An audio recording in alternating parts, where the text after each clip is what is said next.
Homelessness has soared by almost 10% in Greater Manchester. More than 2,000 people are sleeping rough, in shelters or in the process of being evicted. In Rochdale alone, the number of homeless people trebled in the last year.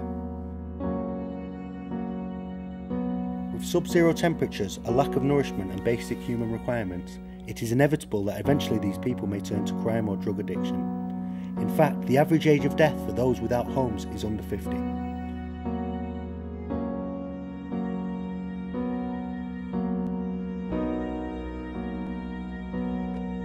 For some, life is just too much to bear, and be it from alcohol, drugs, location, a shortage of affordable housing, or just difficult family circumstances, homelessness is a vicious cycle that can be almost impossible to get out of.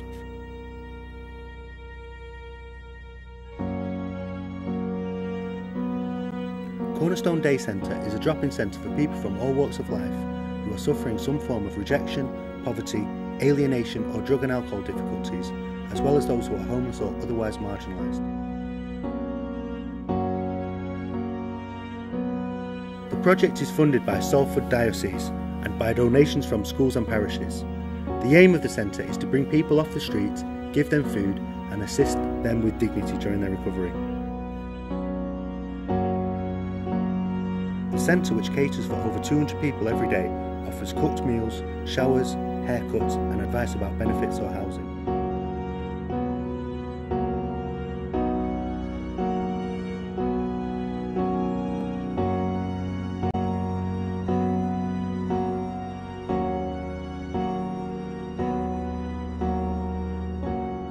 The centre in this particular place has been going for about 12 or 13 years now, I think. It was originally on Oxford Road in a porter cabin because there were many homeless people were going to the father of the church asking for clothes, asking for food. So he designated this to a nun who was a sister.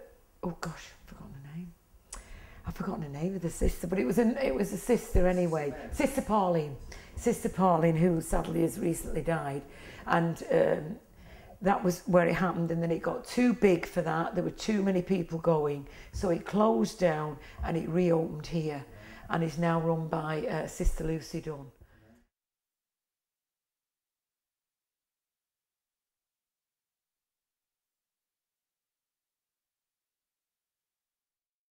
She's helped me, in a way, spiritually guide me. Yeah. And that has been the inspiration for me. You know, I've looked at it. Although I'm not wholly a religious person, yeah, she has guided me. She's got a way of guiding people, rights and wrongs. Yeah. You know, and I've seen people come through this centre. Some of them do not want to be helped.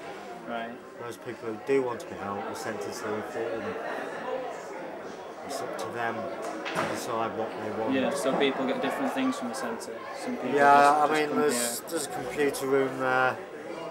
I'm not computer literate, but there's always somebody to help them. Yeah. Is that what the centre's about? There's always somebody to help? There's always someone to help. These people here will always help. The volunteers help. There's the barbers, there's telephone. You know, they can make telephone calls as long as they're not personal. Yeah. Through various issues, whether it's housing, immigration, or whatever. The computer's there for job searches, CVs, again housing, and other associated issues.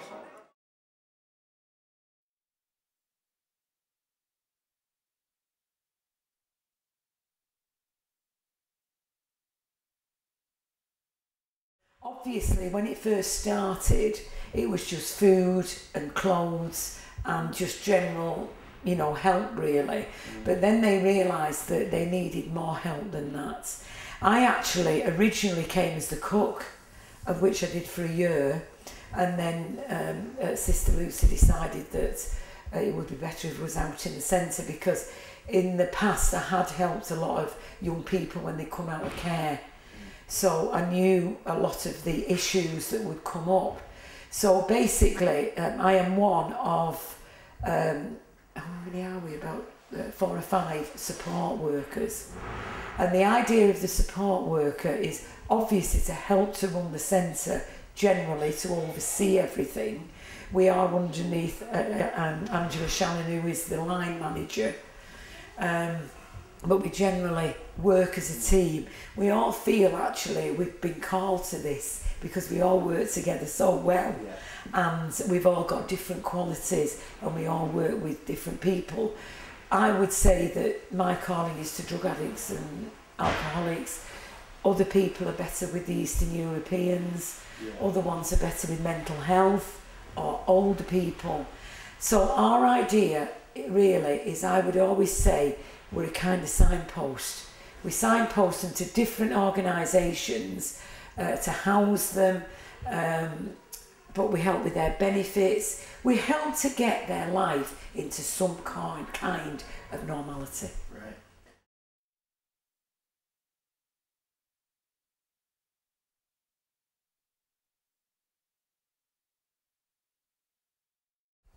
Just heard it out through a few friends, so that when I was on the streets and that, when I woke up where we were going, said they were going to the Cornerstone for, you know, to get something to eat and that, and get warmed up, and get some clean clothes and whatnot. Have you been coming here for a long time? On and off, about 5 years now, because I just come to get some food and that there, and wash my clothes and that kind of thing. And what were some of the factors that led you to come to this place? Well, I was just, I had a good job and I lost it and I couldn't afford to pay my rent.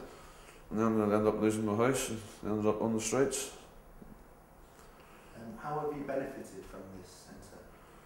Well, it's just you meet people and you get your name down for hostels, and you know, they help you get, you know, find somewhere permanent to live and that there, so they.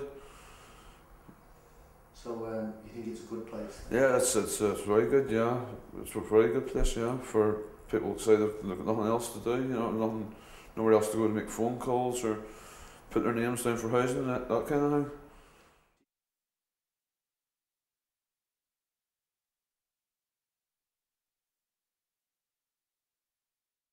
Oh, I dread to think.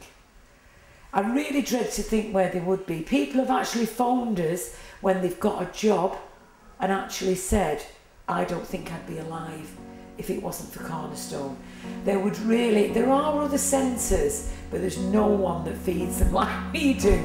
So the food itself, the washing facilities, the shop, everything is just enabling them to sort of get the general things going. So at least they've got decent clothes to wear, they can have a shower, they can be fed well. So because of that, it gives them a bit more value in themselves. Or they'd just be out on the streets, not knowing where to turn.